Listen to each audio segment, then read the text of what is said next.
الحمد لله رب العالمين. اللهم صل على محمد وعلى آل محمد كما صليت على إبراهيم وعلى آل إبراهيم إنك حميد مجيد. اللهم بارك على محمد وعلى آل محمد كما باركت على إبراهيم وعلى آل إبراهيم إنك حميد مجيد. அன்பார்ந்த இஸ்லாமிய சகோதர சகோதரிகளே, ஹிஜ்ரி வருடம் 1442 முஹர்ரம் மாதம் 9ஆம் திகதி புனித மஸ்ஜிது நபவியிலே இமாம் அஷேக் அப்துல் பாரி அஸ்-சுபைகி அவர்கள் சூரத்துல் இஹ்லாஸ் தரும் உபதேசங்களும் படிப்பினைகளும் எனும் தலைப்பிலே உரையாற்றினார்கள். ஆரம்பமாக அல்லாஹ்வை புகழ்ந்து நபியின் மீது ஸலவாத்தும் ஸலாமும் கூறியவர்களாக வருகை தந்திருக்கக்கூடிய மக்களுக்கெல்லாம் யா அய்யுஹல்லதீன ஆமனு தக்குல்லாஹ ஹக்க துகாதிஹ் வலா தமூதுன்ன இல்லா வ அன்தும் முஸ்லிமூன். சூரா ஆல இம்ரான் 102வது வசனத்திலே வரக்கூடிய இறை விசுவாசிகளே, அல்லாஹ்வை முறையாக அஞ்சிக் கொள்ளுங்கள், நீங்கள் முஸ்லிம்களாகவே அன்றி மரணிக்க வேண்டாம் என்ற திருக்குர்ஆன் வசனத்தை கூறி தக்வாவை கொண்டு உபதேசம் செய்தவர்களாக அல்லாஹ்வின் நல்லடியார்களே, அன்பார்ந்த இஸ்லாமிய சகோதரர்களே, அல் குர்ஆனில் வரக்கூடிய ஒரு சூரா அது மிகவும் வெகுமதி மிக்க பெருமதியான சூறாவாக இருக்கிறது. அல் குர்ஆனிலே வரக்கூடிய எல்லா சூறாக்களும் மகிமை மிக்கதாகத்தான் இருக்கிறது. ஆனால் இந்த சூறாவை பொறுத்தவரையிலே அதன் அளவுகளோ மிகவும் குறுகியதாக, அதனுடைய வசனங்கள் மிகவும் சிறியதாக இருக்கிறது. ஆனால் அதனுடைய பொருள்களை பார்ப்போம் என்று சொன்னால் சொற்பொழிவு அர்த்தங்கள் நிறைந்ததாக அந்த சூறா இருக்கிறது. அனைத்து விடயங்களையும் பொதிந்ததாக இருக்கிறது. சிறப்புகளிலே தனித்துவம் உடையதாக அந்த சூறா இருக்கிறது. அதுதான் அல் குர்ஆனிலே 3ல் 1க்கு சமமான ஒரு சூறா. அல் குர்ஆனிலே அல்லாஹ் கூறுகின்ற போது குல் ஹுவல்லாஹு அஹத் அல்லாஹுஸ் ஸமத் லம் யலித் வலம் யூலத் வலம் யகுல் லஹு குஃபுவன் அஹத். இந்த சூரா அல் குர்ஆனிலே இறுதி பகுதியிலே 112வது சூறாவாக வரக்கூடிய இந்த சூரா அதனுடைய சிறப்புகள் தனித்துவம் வாய்ந்ததாக இருப்பதை காணலாம். அன்பார்ந்தவர்களே, அல் குர்ஆன் கூறுகின்றது, குல் நபியே சொல்லுங்கள், ஹுவல்லாஹு அஹத், அவன் அல்லாஹ், அவன் ஒருவன், அவன் தனித்தவன், அவன் தனித்துவம் மிக்கவன் என்ற பல பொருள்களை பொதிந்ததாக இந்த வசனத்தை அல்லாஹ் தனது தூதருக்கு வழங்குகின்ற போது கூறுகின்றான். நபியே சொல்லுங்கள், ஹுவல்லாஹ், அவன்தான் அல்லாஹ். இந்த அல்லாஹ் என்ற வார்த்தை அல்லாஹுக்கு இருக்கக்கூடிய மிகவும் சிரேஷ்டமான, மிகவும் தலைமைத்துவம் மிக்க ஒரு பெயராக இருக்கிறது. அல்லாஹ் என்ற இந்த வார்த்தை அனைத்து திருநாமங்களை பொதிந்ததாக அமைந்திருப்பதை காணலாம். அன்பார்ந்தவர்களே, இந்த பெயர் என்பது மிகவும் விசாலமான பல பொருள்களை அனைத்தையும் சூழ்ந்ததாக இருப்பதை காணலாம். வானங்கள் பூமிகள் அனைத்திலும் இருக்கக்கூடிய எவைகளையெல்லாம் நாம் இன்ன கருத்து என்று எண்ணுகின்றோமோ அவைகள் அனைத்தும் அல்லாஹ் என்ற அந்த வார்த்தையிலே சூழ்ந்திருப்பதை, பொதிந்திருப்பதை நாம் பார்க்கின்றோம். அன்பார்ந்தவர்களே, வானங்களுக்கு மேலால், அதாவது வானங்கள் பூமிகள் அனைத்துள்ள விடயங்களும் இதிலே பொதிந்ததாக அமைந்திருப்பதை காணலாம். அன்பார்ந்தவர்களே, இந்த அல்லாஹ் என்ற வார்த்தைக்கு சொந்தக்காரனான அந்த அல்லாஹ்வை அறிவதுதான் அடிப்படை அறிவாக, அடிப்படை விளக்கமாக அமைந்திருப்பதை நாம் காணலாம். எல்லா அறிவுகளிலும் மிகவும் சிரேஷ்டமான அறிவு அல்லாஹ்வை பற்றிய அறிவாகும். அல்லாஹ் சுப்ஹானஹு வ தஆலா கூறுகின்றான், வஹுவல்லாஹு ஃபிஸ் ஸமாவாதி வ ஃபில் அர்த், வானங்களிலும் பூமியிலும் இருக்கக்கூடியவன் அல்லாஹ். அதாவது வானங்கள் பூமிகளுக்கு சொந்தக்காரன் அல்லாஹ். அல்லாஹ் சுப்ஹானஹு வ தஆலா இந்த வானங்கள் பூமிகள் அனைத்துக்கும் சொந்தக்காரனன், அதனை படைத்தவன், அதனை நிர்வாகம் செய்பவன், அதனை நிர்வகிப்பவன் எல்லாம் அந்த அல்லாஹ்வாக இருக்கின்றான். எனவே உள்ளம் அமைதி பெற வேண்டும் என்றால், உள்ளம் உயிரோட்டமானதாக இருக்க வேண்டும் என்றால் அல்லாஹ்வை பற்றிய அறிவு இன்றியமையாததாக இருப்பதை காணலாம். மகிழ்ச்சி, சந்தோஷம், இன்பங்கள், தனிமையிலே இன்பம் பெறுவது, தனிமையிலே மகிழ்ச்சியாக இருப்பது, தனிமைக்கு துணையாக இருப்பதெல்லாம் அல்லாஹ்வை பற்றிய அறிவாக இருக்கிறது. அல்லாஹ்வை பற்றிய அறிவு, மகிழ்ச்சி, உள்ளம் உயிரோட்டமாக இருப்பது, தனிமையில் இருந்தாலும் அல்லாஹ் சுப்ஹானஹு வ தஆலா துணையாக இருப்பான் என்பதற்கு அல்லாஹ்வை பற்றிய அறிவு முக்கியமானதாக இருக்கிறது. மாலிக் இப்னு தீனார் ரஹ்மத்துல்லாஹி அலைஹி அவர்கள் கூறுகின்ற போது, உலகத்திலே உள்ள ஏழைகள் அவர்கள் இந்த உலகத்திலே உள்ள இன்பங்களை சுவைக்காதவர்களாக, உலக இன்பங்களை அதனுடைய சுவைகளை சுவைக்காமல் சென்று விட்டார்கள். உலக சுவைகள் உலக இன்பங்கள் என்ன என்று கேட்டபோது அவர்கள் கூறுகிறார்கள், மஅரிஃபத்துல்லாஹி வ முஹப்பத்திஹி, அல்லாஹ்வை பற்றிய அறிவும் அவனை பற்றிய நேசமும் தான் என்று உலக இன்பம், உலகத்திலே அனுபவிக்கக்கூடிய சுவை என்று மாலிக் இப்னு தீனார் ரஹ்மத்துல்லாஹி அவர்கள் கூறுகிறார்கள். அன்பார்ந்தவர்களே, அல்லாஹ்வை பற்றிய அறிவென்பது அவன் அடிமைத்துவத்தை நேரடியாக எஜமானனுக்கு சமர்ப்பிக்கக்கூடிய ஒன்றை கொண்டு வரும். அதே போன்று எல்லா நிலைகளிலும் அல்லாஹுக்கு முன்னால், தன்னை படைத்தவனுக்கு முன்னால் அவன் சரணாகதி அடையக்கூடிய ஒரு நிலையை அல்லாஹ்வை பற்றிய அறிவு கொடுக்கும் என்பதை நாம் உணர்ந்து கொள்ளலாம். அல்லாஹ்வின் தூதர் ஸல்லல்லாஹு அலைஹி வஸல்லம் அவர்கள் கூறுகிறார்கள், நிச்சயமாக அல்லாஹுக்கு 99 திருநாமங்கள் இருக்கின்றன. 100ஐ விட 1 குறைவாக 99 திருநாமங்கள் இருக்கின்றன. இதனை யார் அதனை அறிந்து அதனை வாழ்விலே எடுத்து நடக்கிறார்களோ அவர்கள் சுவர்க்கத்திலே நுழைந்து விட்டார்கள் என்று அல்லாஹ்வின் தூதர் ஸல்லல்லாஹு அலைஹி வஸல்லம் அவர்கள் கூறுகிறார்கள். அன்பார்ந்தவர்களே, அந்த பெயர்களை அறிந்து அதனை மனனவிட்டு அது எதிர்பார்க்கக்கூடிய விடயங்களை வாழ்விலே எடுத்து நடக்கின்ற போது நாம் சுவர்க்கத்துக்கு சொந்தக்காரர்களாக மாறிவிடுவோம் என்பதை அல்லாஹ்வின் தூதர் ஸல்லல்லாஹு அலைஹி வஸல்லம் அவர்கள் கூறுகிறார்கள். அன்பார்ந்தவர்களே, அதே நேரத்திலே எவன் ஒரு மனிதன் அல்லாஹ்வை அறிந்து அவனுடைய திருநாமங்களை அறிந்து அவனது பண்புகளை அறிவான் என்று சொன்னால் அல்லாஹ்வை நேசம் கொள்வான். எவன் ஒரு மனிதன் அல்லாஹ்வை நேசம் கொள்வானோ, அல்லாஹ்வை நினைவு கூறும் போதெல்லாம் அவனது மனது அமைதி பெறும், அவனது உள்ளம் சாந்தி அடையும். அவனை சந்திப்பதற்காக, அவனை நினைவு கூறுவதற்காக சதாவும் அவனது உள்ளம் அவனை தூண்டிக் கொண்டே இருக்கும். அல்லாஹ்வை நினைவு கூறுகின்ற போது துன்பத்துக்கு துணையாக, கவலைக்கு தீர்வாக, உள்ள அமைதிக்கான எல்லா விதமான வழிகாட்டலுக்கும் அல்லாஹ்வை நினைவு கூறுவது, அல்லாஹ்வை நேசம் கொள்வது ஒரு காரணமாக அமைந்துவிடும். அல்லாஹ்வை பற்றிய அறிவு ஒரு மனிதனிடத்திலே எந்த அளவுக்கு இருக்கிறதோ அந்த அளவுக்குத்தான் அவன் அல்லாஹ்வின் புறத்திலிருந்து இன்பங்களையும் தீர்வுகளையும் சிகிச்சைகளையும் அனைத்தையும் பெற்றுக் கொள்வான். எனவே அல்லாஹ்வை பற்றிய அறிவுதான் ஒரு அளவுகோலாக இருக்கிறது. அல்லாஹ்வை பற்றிய அறிவு எந்த அளவு இருக்கிறதோ அந்த அளவுக்கு அந்த அடியான் மகிமைப்படுத்தப்படுவான், கௌரவமானவனாக கருதப்படுவான். அவனுடைய உலக வாழ்விலே இருக்கக்கூடிய எல்லா நிலைகளுக்கும் அந்த அறிவு ஒரு தீர்வாக, ஒரு தோழனாக, உற்ற நண்பனாக அமையும் என்பதை நாம் புரிந்து கொள்ள வேண்டும். அன்பார்ந்தவர்களே, மனிதர்களை பார்க்கின்ற போது அவர்களுடைய வணக்க வழிபாடுகளிலே தனது அடிமைத்துவத்தை எஜமானனுக்கு ஒப்புவிக்கின்ற விடயங்களிலே ஒவ்வொரு மனிதன் எந்த அளவுக்கு அல்லாஹை அறிந்து வைத்திருக்கின்றானோ அதன் பிரகாரம்தான் அவனுடைய வணக்கங்களும் செயல்பாடுகளும் அமைய போகின்றது. அல்லாஹ் எந்த நேரத்திலும் என்னை உற்று நோக்கி கொண்டிருக்கின்றான், அல்லாஹ் என்னை கண்காணித்துக் கொண்டிருக்கின்றான், எனது செயல்களுக்கு கூலி கொடுக்க காத்து கொண்டிருக்கிறான். இது போன்ற அறிவுகள் நிரம்புகின்ற போது அந்த மனிதன் எல்லா நிலையிலும் அவனுடைய செயல்பாடுகளை அல்லாஹுக்கு பொருத்தமானதாக, அல்லாஹுக்கு விருப்பமானதாக ஆக்கிக் கொள்வான். அன்பார்ந்தவர்களே, ஒரு மனிதன் தொழுகின்ற போது அந்த தொழுகையிலே உள்ள உள்ளட்சம், தொழுகையிலே உள்ள சீரான நேரான நல்ல விடயங்கள் எல்லாம் அவனுடைய அறிவை பொறுத்துத்தான் வேறுபடக்கூடியதாக இருக்கிறது. ஒரு மனிதன் அல்லாஹை பற்றி அவனுக்கு அறிவு முழுமையாக இருக்கும் என்றால் அவனுடைய தொழுகைகள் மிகவும் அபூர்வமானதாக, அவனுக்கு அமைதியை கொடுக்கக்கூடியதாக, அவனது துன்பத்துக்கு தீர்வாக அந்த தொழுகைகள் அமைந்துவிடும். அன்பார்ந்தவர்களே, எனவே அல்லாஹ்வை பற்றிய அறிவு என்பது அவருடைய செயல்பாடுகளுடைய கனதி, அவருடைய செயற்பாடுகளுக்கு கிடைக்கக்கூடிய கூலிகளுடைய வெகுமதிகள் எல்லாம் அந்த அறிவின் அளவை பொறுத்துத்தான் அதிகரிக்கக்கூடியதாக இருக்கிறது.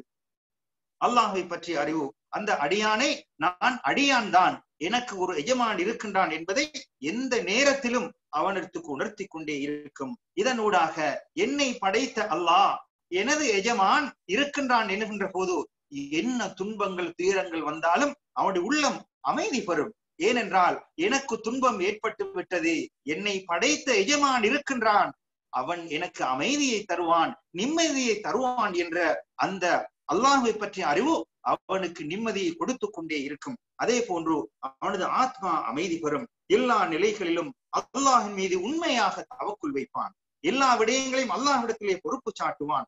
அதே நேரத்திலே அல்லாஹ்வின் புறத்திலிருந்து எனக்கான விமோசனம் வரும் என்பதில் ஒரு அணுவளவேனும் அவனுடைய உள்ளத்திலே சந்தேகம் வந்துவிட மாட்டாது. நிச்சயமாக தீர்வு என்பது, நிம்மதி என்பது, சிகிச்சை என்பது என்னை படைத்த எஜமானிடத்திலிருந்து வரும் என்ற அந்த உறுதியான நம்பிக்கை இந்த அல்லாஹை பற்றிய அறிவு அவனுக்கு கொடுக்கக்கூடியதாக இருக்கிறது. அன்பார்ந்தவர்களே, யாரெல்லாம் ஈமான் கொன்று அவர்களுடைய உள்ளம் அல்லாஹ்வை திக்ர் செய்வதன் மூலமாக அமைதி பெறுகிறதோ அவர்களை பற்றி கூறுகின்ற போது அல்லாஹ் கூறுகின்றான், அலா பிதிக்ரில்லா, அறிந்து கொள்ளுங்கள், அல்லாஹ்வை திக்ர் செய்வதன் மூலமாக தத்மஇன்னுல் குலூப், உள்ளம் அமைதி பெறும் என்று அல் குர்ஆன் கூறிக்கொண்டே இருக்கிறது. எனவே எவன் ஒரு மனிதன் முறையாக அல்லாஹ்வை அறிகின்றானோ அவனுடைய சுஜூத், அல்லாஹ்வை சிரம் சாய்ப்பது என்பதை உண்மையானதாக நேரானதாக சுஜூது செய்யும் போதெல்லாம் தனது தலையை, கௌரவமான முகத்தை கால் படக்கூடிய அந்த நிலத்திலே வைக்கின்ற போது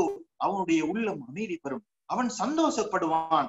நான் சிரம் சாய்ப்பது எனது எஜமானனுக்கு, நான் எனது உயர்ந்த இடத்தை தலையை கீழே வைப்பது என்னை படைத்தவனுக்கு என்று சுஜூது செய்கின்ற போது அவன் மகிழ்ச்சி பெறக்கூடியவனாக இருப்பான். தொழும் போதெல்லாம், தொழுகையிலே அமரும் போதெல்லாம், தொழுகையிலே நிற்கும் போதெல்லாம் அவன் உள்ளச்சத்துடன் என்னை படைத்தவனை நான் வணங்குகிறேன், எனது எஜமானனை தொழுகின்றேன் என்று உள்ளச்சத்துடன் தொழுகையை நிறைவேற்றக்கூடியவனாக இருப்பான். அது மாத்திரமல்ல, உலகத்தை படைத்து ஆட்சி செய்யக்கூடிய அந்த அல்லாஹ்வை பற்றிய எல்லா நேரங்களிலும் அவனுடைய சிந்தனை, அல்லாஹை பற்றிய அந்த தேடல்கள் தொடர்ந்து கொண்டே இருக்கும். இதன் காரணமாக அல்லாஹுடைய படைப்பினங்களை, அபூர்வமான உருவாக்கங்களை பார்க்கின்ற போது சுப்ஹானல்லாஹ், அல்ஹம்துலில்லாஹ், அல்லாஹு அக்பர், லா இலாஹ இல்லல்லாஹ் போன்ற அல்லாஹ்வை துதிக்கக்கூடிய, அல்லாஹ்வை போற்றக்கூடிய வார்த்தைகள் அவனது நாவிலே சதாவும் வந்து கொண்டே இருக்கும். அன்பார்ந்தவர்களே, அல்லாஹ்வை பற்றி நாம் ஒரு சிறிய இடத்திலே நினைவு கூறுகின்ற போது அதுவும் மிகவும் அதிகமானதாக காட்டப்படும். அல்லாஹ்வை நாம் நினைவு கூறுகின்ற போது நாம் அச்சத்தில் இருந்தால் அச்சம் நீங்கும், துன்பத்தில் இருந்தால் அந்த துன்பம் நீக்கப்படும், கவலைகளில் இருந்தால் கவலைகள் நீங்கும். ஒரு நெருக்கமான, ஒரு அசாதாரண சூழ்நிலையில் இருந்தால் அந்த இறுக்கத்திலிருந்து விசாலத்தன்மையை அல்லாஹ் கொடுப்பான். அன்பார்ந்தவர்களே, எவன் ஒரு மனிதன் அல்லாஹை முறையாக அறிகின்றானோ அவன் அல்லாஹுக்கு மாற்றம் செய்கின்ற போது அவனது உள்ளம் வெக்கம் அடையும். அல்லாஹை பற்றிய அறிவு இருக்கின்ற போது அவன் மூலமாக ஏற்படக்கூடிய தவறுதலான, கேவலமான, விரும்பத்தகாத செயல்கள் நடைபெறுகின்ற போது அவன் வெக்கப்படுவான். என்னை படைத்த எஜமான் எனக்கு முன்னால் இருக்கின்றான், என்னை பார்த்து கொண்டிருக்கின்றான், நான் எவ்வாறு அவனுக்கு மாறு செய்ய முடியும் என்ற ஒரு உணர்வை, ஒரு தோற்றப்பாடை அல்லாஹை பற்றிய அறிவு அவனுக்கு கொடுத்து கொண்டே இருக்கும்.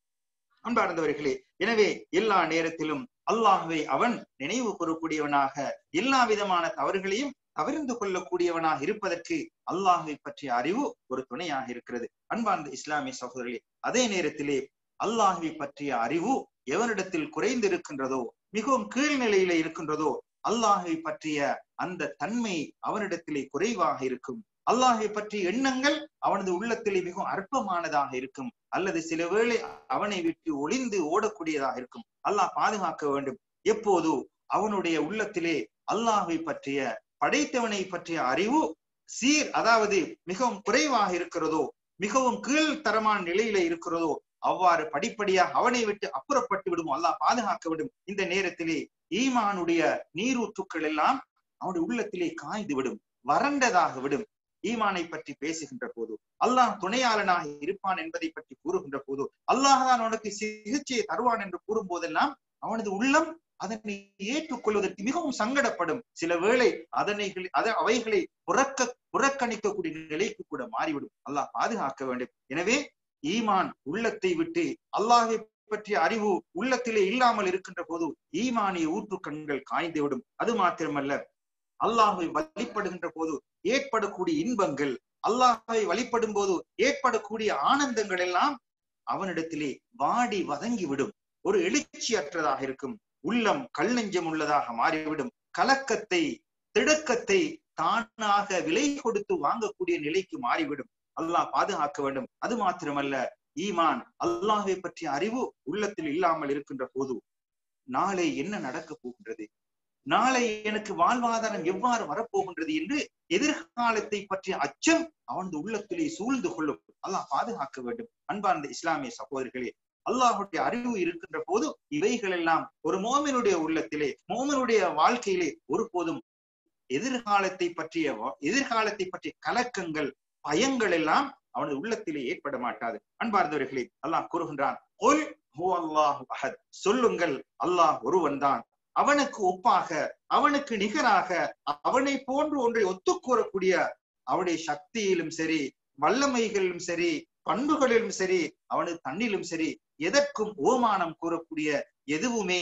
எவைகளுமே உலகத்திலே இல்லை. அவன்தான் படைப்பாளன், அவன்தான் உணவளிக்கக்கூடியவன், அவன்தான் வாழ வைக்கக்கூடியவன், அவன்தான் மரணிக்க செய்யக்கூடியவன். அவன் உலகத்திலே நாடியவைகளை நாடியவாறு நாடிய விதத்தில் அவன் புரட்டக்கூடியவனாக இருக்கின்றான். அல்லாஹு சமத், அல்லாஹ் எந்த தேவையமற்றவனாக இருக்கின்றான். அவனது பண்புகளிலே அவன் முழுமையானவனாக இருக்கின்றான். ஆனால் உலகத்திலே அவனை தவிர உள்ள எல்லா படைப்பினங்களும் அவனிடத்திலே தேவையுடையவைகளாக இருக்கின்றன. அல்லாஹ்வை பொறுத்தவரை அவன் யாரிடத்திலும் எந்த தேவையும் மற்றவனாக இருக்கின்றான். அவன் மரணிக்க மாட்டான். அவனுக்கென்று வாரிசு சொத்துக்கள் கிடையாது. மாறாக அவன்தான் வானங்கள் பூமிகளில் உள்ள அனைத்து வராசத்துக்களுக்கும் அனைத்து சொத்துக்களுக்கும் அவன்தான் அதிபதியாக இருக்கின்றான். அவன் தூக்கத்திலே இருக்க மாட்டான். அவனுக்கு தூக்கம் என்பது கிடையாது, மறதி என்பது கிடையாது.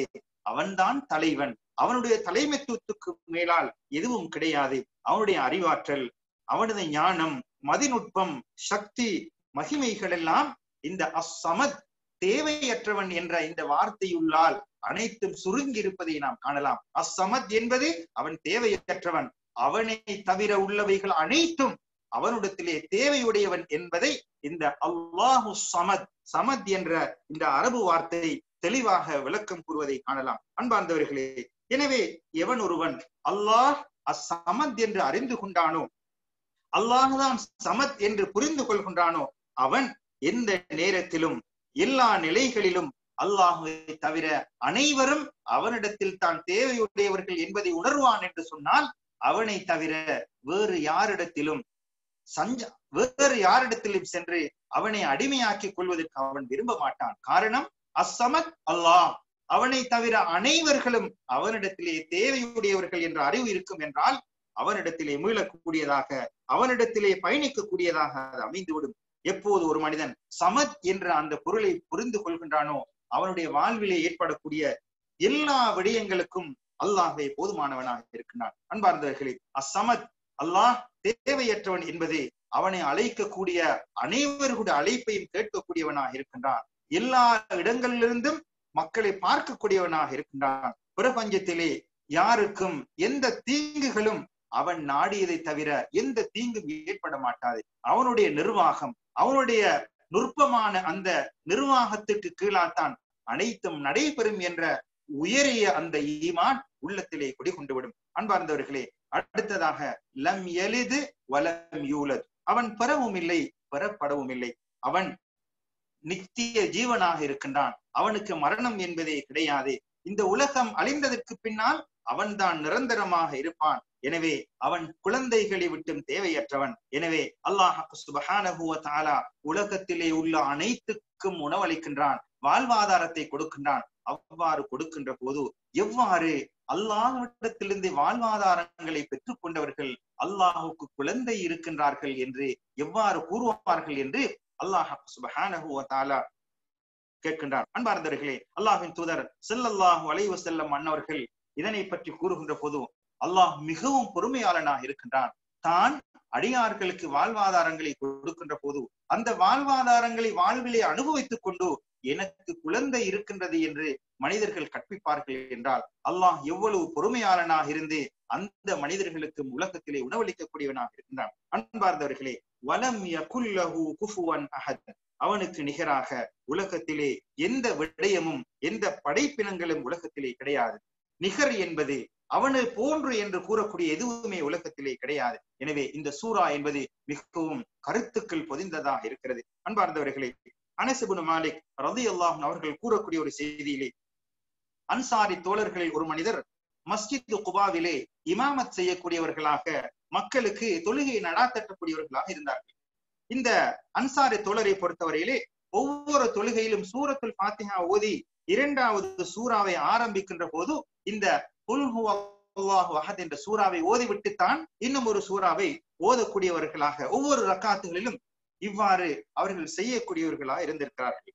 இந்த நேரத்திலே அவர்களுக்கு பின்னால் இருக்கக்கூடிய மஅமூம்கள் அந்த சஹாபா தோழர்கள் கூறினார்கள், நீங்கள் சூரத்துல் ஃபாத்திஹாவை ஓதிவிட்டு இரண்டாவது சூறாவை ஓதுவதற்கு முன்னால் இந்த குல் ஹுவல்லாஹு அஹத் என்ற சூறாவை தொடராக ஓதுகின்றீர்கள் அல்லவா, இந்த சூறா மாத்திரமே போதுமே, அதற்கு பின்னால் எந்த சூறா ஓத வேண்டிய தேவை இல்லையே என்று கூறிய போது அதற்கு அந்த சஹாபி தோழர் இமாமாக இருக்கக்கூடியவர், இல்லை, நான் சூரத்துல் ஃபாத்திஹாவுக்கு பின்னால் இந்த குல் ஹுவல்லாஹு அஹத் என்ற சூறாவை ஓதிவிட்டுத்தான் ஒரு சூறாவை ஓதுவேன் என்று அவர்கள் உறுதியாக இருந்தார்கள்.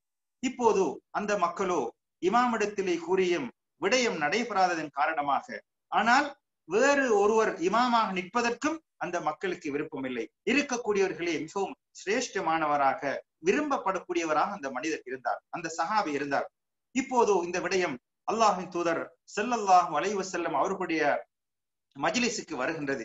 அங்கே சஹாபாக்கள் கூறுகின்றார்கள், குபா பள்ளியிலே இமாமாக இருக்கக்கூடியவர் இவ்வாறு நடந்து கொள்வார், சூரத்துல் ஃபாத்திஹாவுக்கு பின்னால் ஓதக்கூடிய எல்லா சூறாவை ஆரம்பிப்பதற்கு முன்னாலும் இந்த குல் ஹுவல்லாஹு அஹத் என்ற சூறாவை ஓதித்தான் அவர்கள் ஓதுவார்கள் என்ற செய்தி நபி அவர்களுக்கு எட்டிய போது அந்த சஹாபி அல்லாஹ்வின் தூதர் ஸல்லல்லாஹு அலைஹி வஸல்லம் அன்னவர்கள் அவர்களுடைய இருப்பிடத்துக்கு அழைத்து கேட்கின்றார்கள், விசாரணை செய்கின்றார்கள், ஏன் இவ்வாறு செய்ய வேண்டும் என்று கூறிய போது அந்த தோழர் அல்லாஹ்வின் தூதர் ஸல்லல்லாஹு அலைஹி வஸல்லம் அவர்களிடத்தில் கூறுகின்றார்கள், யா ரசூலல்லாஹ், அல்லாஹ்வின் தூதர் அவர்களே, இன்னி உஹிப்புஹா, நிச்சயமாக நான் அந்த சூறாவை நேசிக்கின்றேன், விரும்புகின்றேன் என்று கூறிய போது நபி அவர்கள் கூறுகிறார்கள், இன்ன ஹுப்பஹா அத்கலகல் ஜன்னah, அந்த சூறாவை நீ விரும்புவது உன்னை சுவர்க்கத்திலே நுழைவித்து விட்டது என்று அந்த சஹாபிக்கு நபி ஸல்லல்லாஹு அலைஹி வஸல்லம் அன்னவர்கள்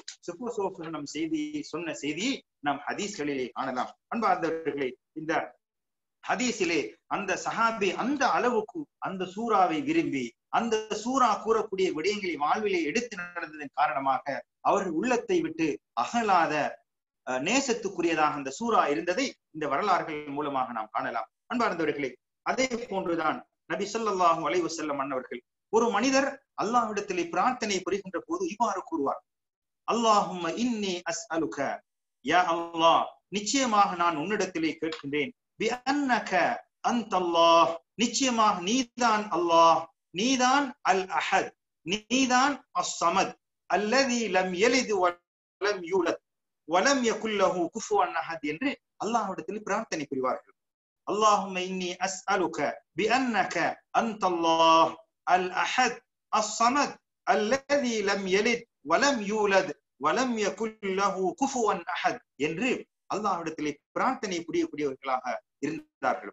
நபி ஸல்லல்லாஹு அலைஹி வஸல்லம் அன்னவர்கள் அவரை பற்றி கூறுகின்ற போது, லகத் ஸஅலல்லாஹு பிஸ்மிஹில் அஅலம், அந்த மகிமை மிக்க திருப்பெயரை கொண்டு அல்லாஹ்விடத்தில் அந்த மனிதர் கேட்டு விட்டார், எனவே அல்லாஹ்வுடைய அந்த மகிமை மிக்க பெயரை கொண்டு கேட்கின்ற போது கேட்பவைகள் எல்லாம் கொடுக்கப்படும், பிரார்த்தனைகள் எல்லாம் விடையளிக்கப்படும் என்று நபி ஸல்லல்லாஹு அலைஹி வஸல்லம் அவர்கள் கூறினார்கள். அன்பார்ந்தவர்களே, அதே போன்றுதான் இந்த இரண்டு சூறாக்களை பொறுத்தவரையிலே குல் ஹுவல்லாஹு அஹதுடன் குல் அஊது பிரப்பில் ஃபலக், குல் அஊது பிரப்பின் நாஸ், இந்த இரண்டு சூறாக்களை பற்றி கூறுகின்ற போது நபி அவர்கள் கூறுகின்றார்கள், குல் ஹுவல்லாஹு அஹத், குல் அஊது பிரப்பில் ஃபலக், குல் அஊது பிரப்பின் நாஸ், இந்த சூறாக்களை எவன் ஒரு மனிதன் காலையிலும் மாலையிலும் 3 விடுத்தங்கள் ஓதி வருகிறானோ அனைத்துக்கும் அல்லாஹ்வே போதுமானவனாக இருப்பான் என்று நபி ஸல்லல்லாஹு அலைஹி வஸல்லம் அவர்கள் கூறுகின்றார்கள். அன்பார்ந்தவர்களே, எனவே இந்த சூரத்துல் இக்லாஸ் என்பதும் குல் அஊது பிரப்பில் ஃபலக், குல் அஊது பிரப்பின் நாஸ் என்ற இந்த 3 சூறாக்களையும் காலையிலும் மாலையிலும் 3 முறை ஓதுகின்ற போது அனைத்துக்கும் போதுமானவனாக அல்லாஹ் இருப்பான் என்று நபி அவர்கள் கூறுகிறார்கள். எனவே இந்த சூரத்துல் இக்லாஸ் என்ற சூறாவை நாம் படித்து அதனுடைய பொருள்களை விளங்கி அது கூறக்கூடிய எல்லா விடயங்களையும் வாழ்வில் எடுத்து நடந்து அதனை வாழ்விலே நாம் எடுத்து நடப்பதோடு பிறருக்கும் அதனை கற்றுக் கொடுப்பதற்கு, அவைகளை பிறருக்கு உபதேசமாக செய்வதற்கு நாம் முயற்சிக்க வேண்டும். எனவே வல்லவன் அல்லாஹ் இந்த சிறிய சூறாவினூடாக என்னென்ன விளக்கங்களை எல்லாம் வைத்திருக்கின்றானோ அந்த விளக்கங்களை விளங்கி வாழ்விலே எடுத்து நடந்து பிறருக்கும் அவைகளை முறையாக எத்தி வைக்கக்கூடிய நன்மக்களாக நம் அனைவர்களையும் அல்லாஹ் ஆக்கியருள் புரிவானாக. ஆமீன். வ ஆகிரு தஅவானா அல்ஹம்துலில்லாஹி ரப்பில் ஆலமீன்.